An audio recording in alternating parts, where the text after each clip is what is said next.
দেখো বন্ধুরা, রোববার বিকেলে ভাবলাম একটু ফুলকো ফুলকো চিড়ে ভাজা খাবো। এই চিড়ে ভাজাটা কিরমভাবে আমি করি, আমার স্টাইলটা তোমাদের সঙ্গে একটু শেয়ার করছি।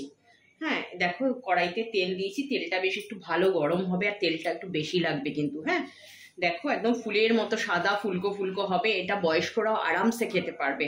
একদম মুচমুচে হালকা হয় চিড়ে ভাজাটা। দেখো কিভাবে করছি, অল্প অল্প করে চিড়ে দেবে, দেখো ফুলের মতো একদম হবে। দেখলে নাড়তেও হবে না, একদম গরম তেলে ছাড়বে আর তুলবে।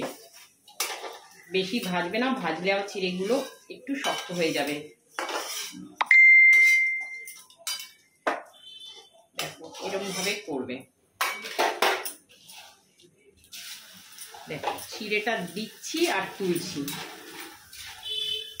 বেশি একদম ভাজতে হবে না। তাতে কি খেতে খুব সুবিধে হয়, বয়স্ক মানুষ আরামসে খেতে পারবে।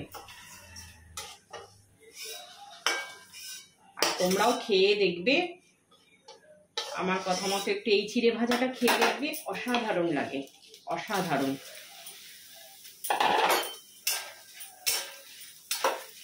দেখো কি অল্প সময় কতটা চিড়ে ভাজা হয়ে গেল, কি অল্প সময় কতটা চিড়ে ভাজা হয়ে গেছে।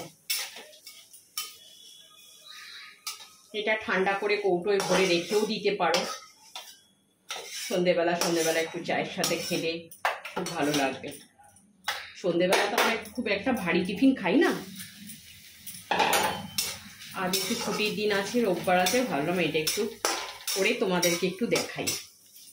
জানি হয়তো অনেকে জানো এরকম ভাবে, কিন্তু তাও আমি এটা এরকম ভাবে করি বলে তোমাদের সঙ্গে একটু শেয়ার করলাম।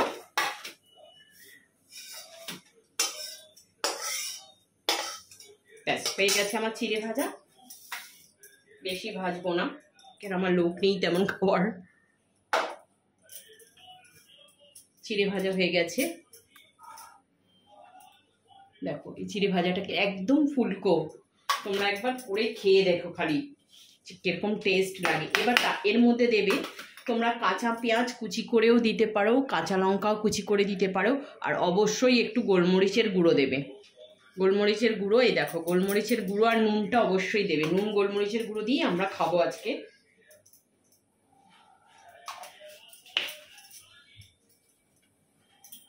নুন গোলমরিচের গুঁড়ো দিয়েই খাবো, কিন্তু তোমরা এর মধ্যে একটু কুচি করে কাঁচা পেঁয়াজ আর কাঁচা লঙ্কা দিয়ে এটা একটু মেখে খাবে, খুব ভালো লাগবে খেতে। একবার এইভাবে করে খেয়ে দেখো।